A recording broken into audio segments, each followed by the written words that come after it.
be dead after the work. I know I'm risking my life. I know that in an instant my child will be able. I know that if you hit me at 45 miles per hour. All guns will break. At 65, I will die. I will die. I will die. I'm a parent. I am a coach. I am a father. I'm a mother. Please, slow down at work zones. More than 30 PA turf workers have died while performing their duties. Please, slow down at work zones.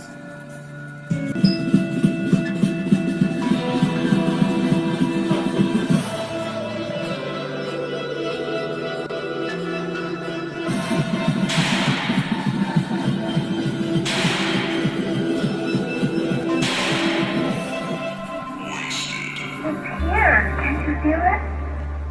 This whole room. And I can feel the air. I can see it. I can see all the molecules. I mean, I'm part of it. Can't you see it?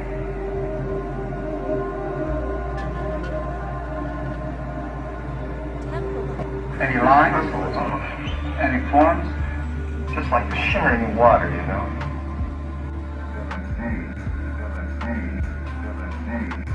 God made LSD. God made LSD. God made LSD.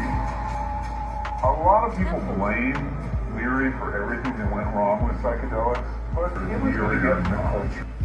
There were links to other places. And out of the people who came, we had 48 problems and 48 satisfactory solutions.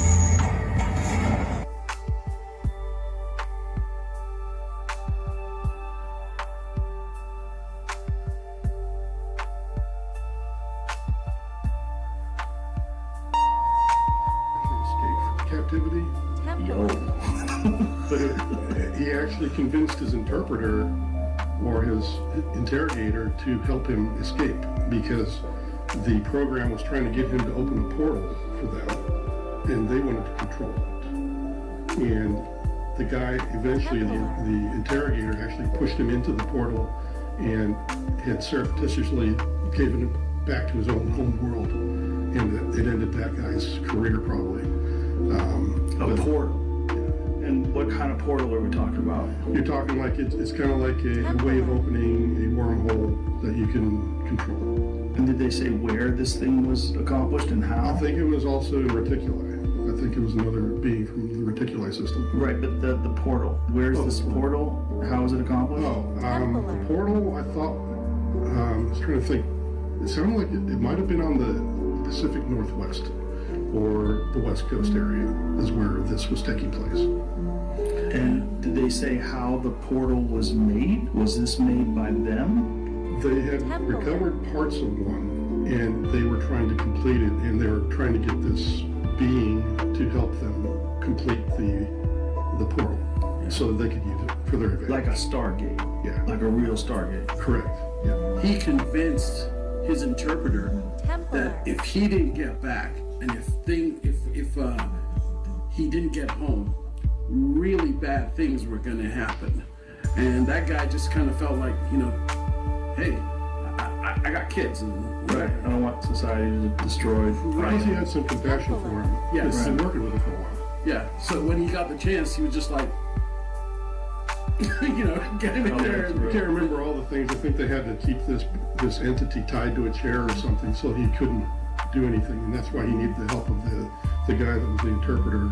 He had to push him into the portal on the chair that he was tied to.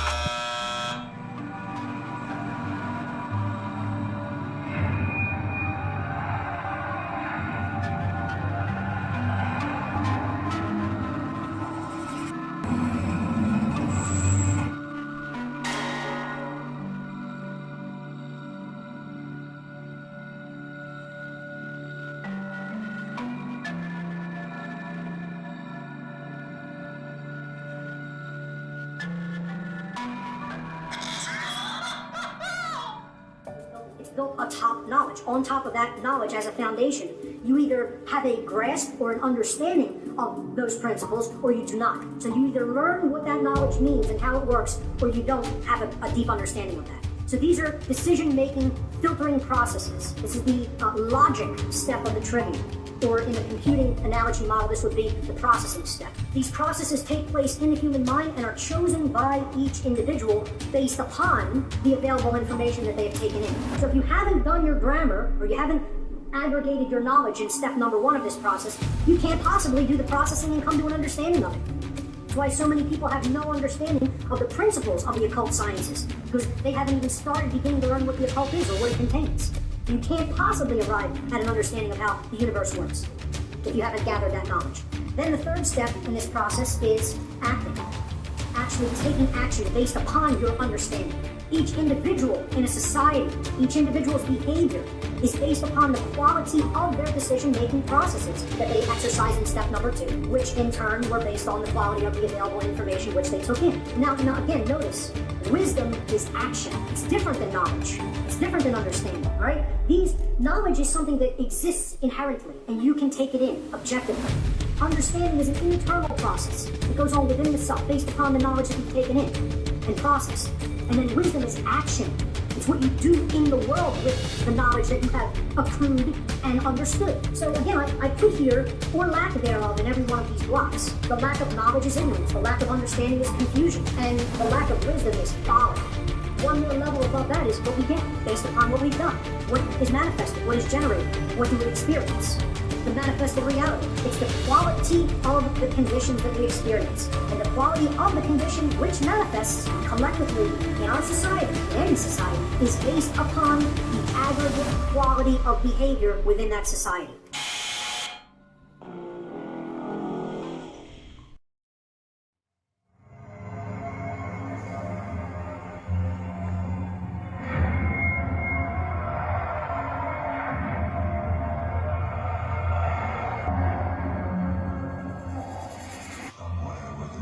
Surprisingly close to U.S. Navy warships. The object seems to be a round metallic shiny sphere moving in a straight line. Anyways, there are conspiracy theories that the moon is an alien base, but this footage just solidified some. Another day, another moment of awkwardness. Oh, really?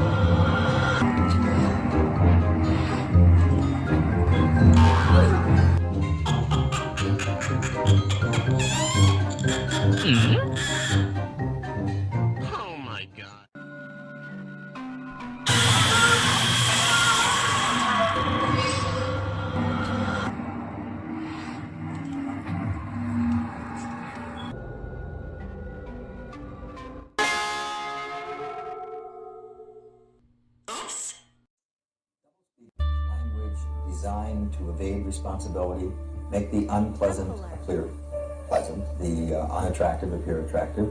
Basically, it's language that pretends to communicate, but really doesn't. It is language designed to mislead while pretending not to. Is it done consciously?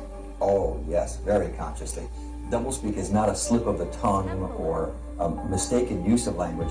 It's exactly the opposite. It is language used by people who are very intelligent and very sophisticated in the use of language and know that you can do an awful lot with language. Who's the worst offender? In sheer bulk? Yes. Sheer numbers of examples? The government. If we count government from the local level all the way up to the federal level, I had to stop writing the chapter on government doublespeak. It was going to take over the whole book. But interestingly enough, and this was a revelation in doing the book, about a half a step behind comes business with a tremendous amount of doublespeak. Sue this school board for this and won $3 million. 2 minutes. Sorry. Can you go ahead and with your speech? Not until it's reset to 2 minutes. That your time has begun. No, reset it to 2 minutes. Alrighty. This book is Gay by Juno Dawson was found in a 7th grade class, and it was also on the ELA recommended reading list for 7th graders. I'm going to read from chapter 9, the ins and outs of gay sex. Perhaps the most important skill you will master as a gay or bi man is a timeless classic, the hand job. As it is, you can practice it on yourself. It's no wonder that 92% of CMS graduating seniors aren't college or career ready when you're instructing them on how to give blowjobs and handies instead of teaching them how to add and subtract. Superintendent, any teacher that puts material like this on his or her bookshelf is either a bad teacher or a pedophile who brings to do. 10 minutes are up. Thank you.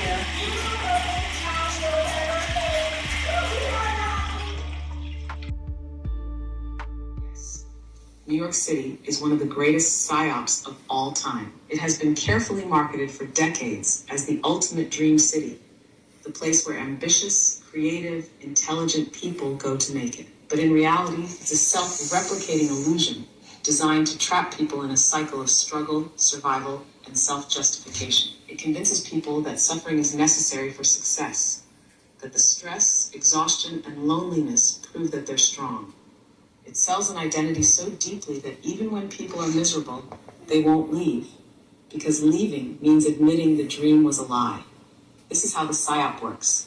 They market New York as a status symbol. The media makes you believe that being in New York equals success, no matter how much you're struggling. They glamorize the suffering. People wear their stress as a badge of honor, brag about how much they're working, and romanticize the grind. They make you think leaving equals failure. This keeps people mentally trapped, even when they know deep down that they want to leave. And the wildest part, New York doesn't tragically. It's not just a city, it's a mental prison disguised as freedom. Now that you see through it, you can walk away fully free. New York was never the dream. You are. The energy, the power, the magnetism you thought New York would give you, you already had it. Now tell me, where do you take that power next?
I just bit a Democrat. I had to lick my ass for an hour to get rid of the taste. Feminist. I use my mom's last name instead of my father's. Me. You mean your grandfather's last name?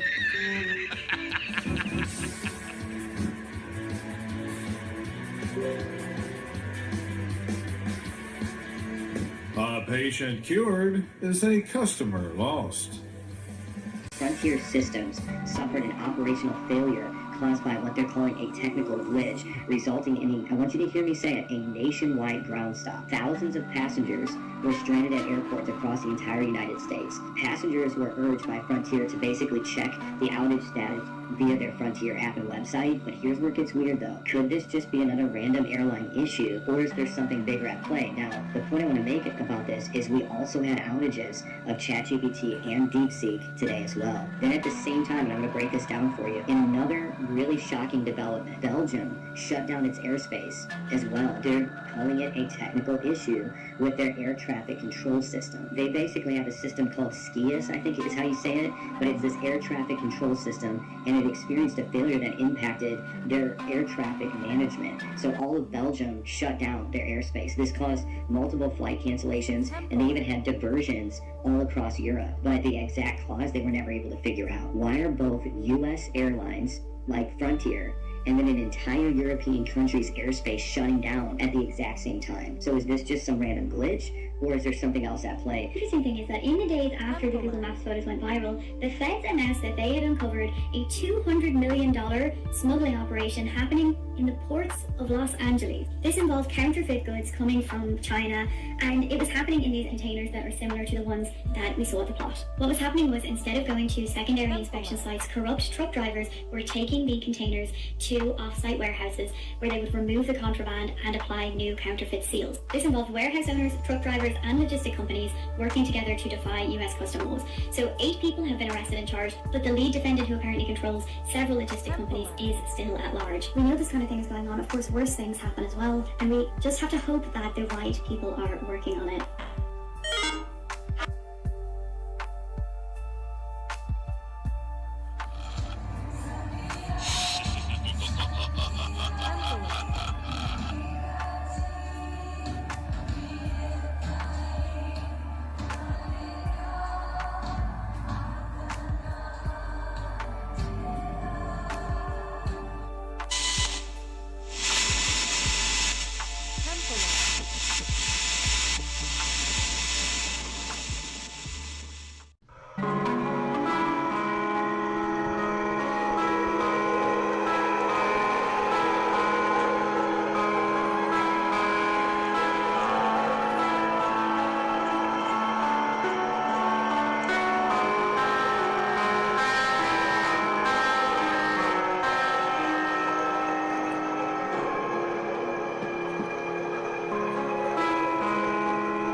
Jesus' return if it wasn't important. I believe what's happening with Israel, what's happening with the church, and what's happening in the natural world all indicate that we're in the last of the last days. I have been spending weeks, I've been spending literally a month digging, reading Dead Sea Scrolls. I've been reading Church Fathers. I've been reading so much to prepare for this, and I still feel, pardon me, I've scratched the surface. When it comes to the prophetic scriptures, the second coming of Jesus, the end times, these are truths that are hidden. Here's what I've been wanting to get to the whole podcast.